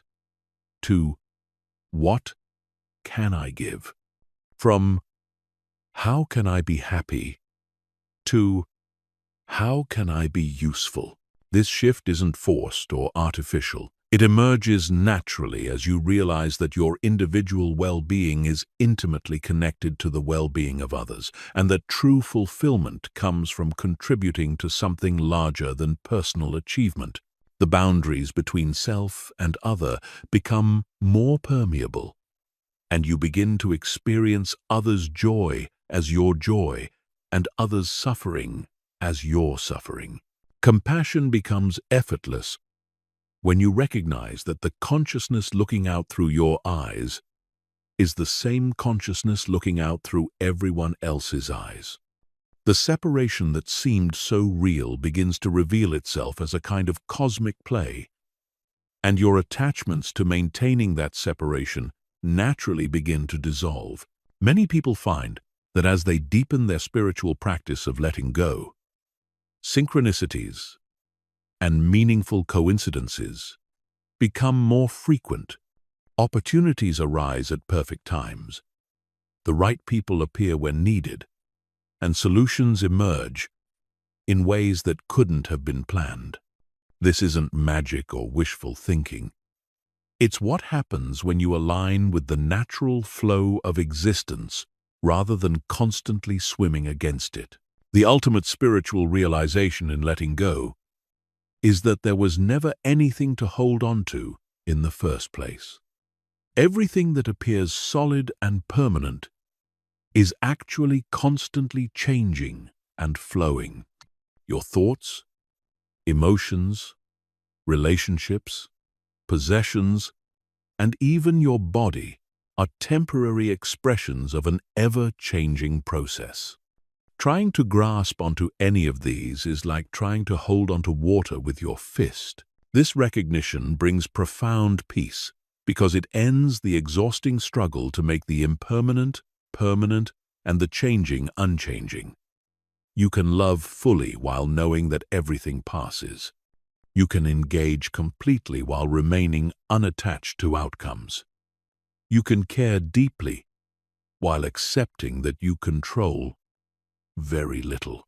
This is the freedom that spiritual traditions have pointed toward for thousands of years, and it's available to anyone willing to practice genuine surrender. Chapter 15. Living as a free human being. Your new life begins now. After everything you've learned about the nature of attachment, the science of emotional freedom, and the practical techniques for letting go, there comes a moment when you must choose whether to actually live differently or simply return to old patterns with new information. This choice determines whether your investment in understanding letting go becomes genuine transformation or just another interesting intellectual concept that doesn't change your daily experience. Living as a free human being means integrating everything you've learned into a new way of being that's sustainable in ordinary life. Not just during peak moments or controlled circumstances. It means maintaining emotional freedom while dealing with traffic, difficult people, financial stress, relationship conflicts, and all the mundane challenges that make up human existence. It means becoming someone who naturally responds to life from freedom rather than reactivity.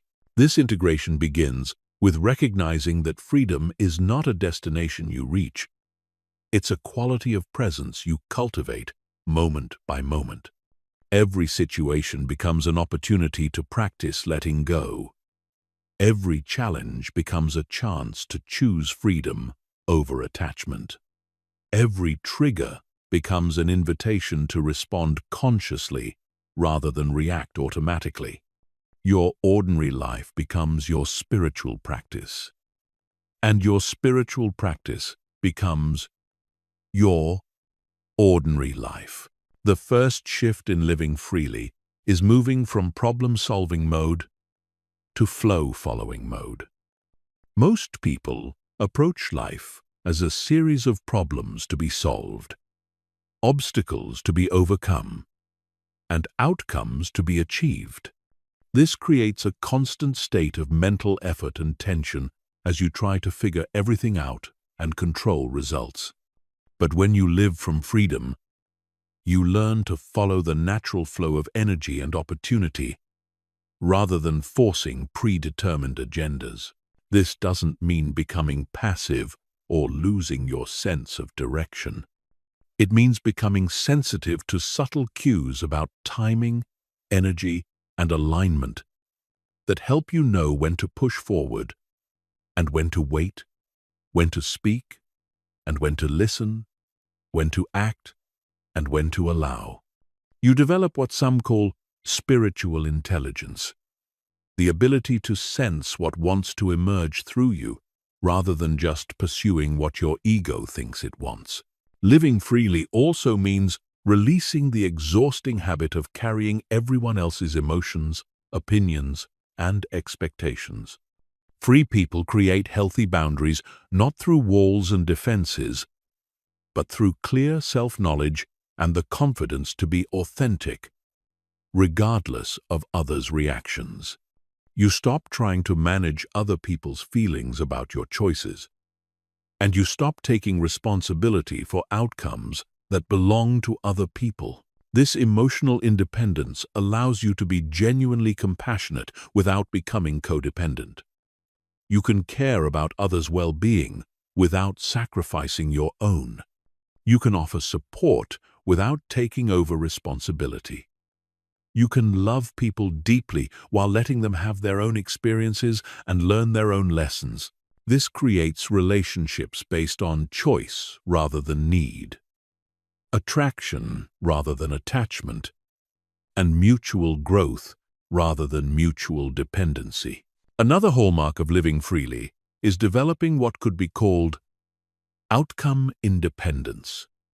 You put your full energy and attention into whatever you're doing while remaining unattached to specific results. You do excellent work without being devastated if it's not recognized. You love completely without being destroyed if it's not reciprocated. You pursue goals enthusiastically without being derailed if they don't manifest exactly as planned. This outcome independence eliminates the chronic anxiety that comes from having too much invested in things you can't control. Instead of constantly worrying about whether your efforts will pay off, whether people will like you, or whether your plans will work out, you can put your energy into showing up fully for whatever is actually happening right now. This presence and authenticity often creates better results than trying to manipulate outcomes through worry and control. Free living also involves embracing what psychologists call post-traumatic growth, the capacity to become stronger, wiser, and more compassionate through difficult experiences rather than being diminished by them. Instead of seeing challenges as things that happen to you, you learn to see them as experiences that develop qualities and capacities you couldn't access otherwise. This doesn't mean seeking out suffering or pretending that painful experiences are good. It means developing the ability to extract wisdom, strength, and compassion from whatever life presents while maintaining your capacity for joy, creativity, and connection. You become anti-fragile, not just resilient. You actually become stronger through appropriate challenges rather than just surviving them. Perhaps the most noticeable quality of free living is a natural sense of lightness and humor about the human condition. When you're not carrying the weight of everyone's emotions, not attached to specific outcomes, and not trying to control the uncontrollable, there's a spontaneous joy that emerges even during difficult circumstances. You can laugh at your own patterns, appreciate the absurdity of human drama, and find beauty in unexpected places. This lightness isn't spiritual bypassing or denial. It's what naturally emerges when you're not making everything so serious and significant. You can engage fully with important matters while maintaining perspective about their place in the larger scheme of existence. You can care deeply without caring desperately. You can work hard without working frantically. You can love intensely without loving possessively. Living freely also means becoming comfortable with being misunderstood, criticized, or rejected by people who are invested in keeping you small, predictable, or limited. Not everyone will appreciate your growth or support your freedom. Some people benefit from your patterns of worry, people-pleasing, or self-limitation, and they may resist changes that require them to grow as well. The freedom to be authentic regardless of others' reactions is one of the greatest gifts you can give yourself and others. When you stop contorting yourself to gain approval or avoid conflict, you give other people permission to be authentic as well. Your willingness to be real creates space for deeper, more genuine connections while naturally filtering out relationships that were based on false premises. The final integration of free living is recognizing that your personal freedom contributes to the collective liberation of humanity. Every person who breaks free from unconscious patterns of attachment and reactivity makes it easier for others to do the same. Your healing becomes part of the healing of your family system, your community, and the larger web of relationships you're part of. You begin to understand that individual freedom and collective well-being aren't separate goals, but different aspects of the same process. As you release personal attachments that keep you small and fearful, you naturally become more generous, creative, and supportive of others' growth. Your freedom becomes a gift to everyone whose life you touch, creating ripple effects that extend far beyond what you can see or measure. This is your invitation to begin living from this freedom immediately, not after you've perfected all the techniques or resolved all your issues. Freedom isn't a prize you earn through adequate healing. It's your natural state that becomes accessible the moment you stop fighting reality and start flowing with what is. Every moment offers a fresh opportunity to choose freedom over attachment, presence over reactivity, and love over fear. The new life you've been seeking doesn't require changing your circumstances, finding different people, or waiting for better conditions. It requires changing your relationship to whatever circumstances, people, and conditions are already present. This is where your freedom lies. And this is where your new life begins. Right here, right now, with the next breath you take and the next choice you make.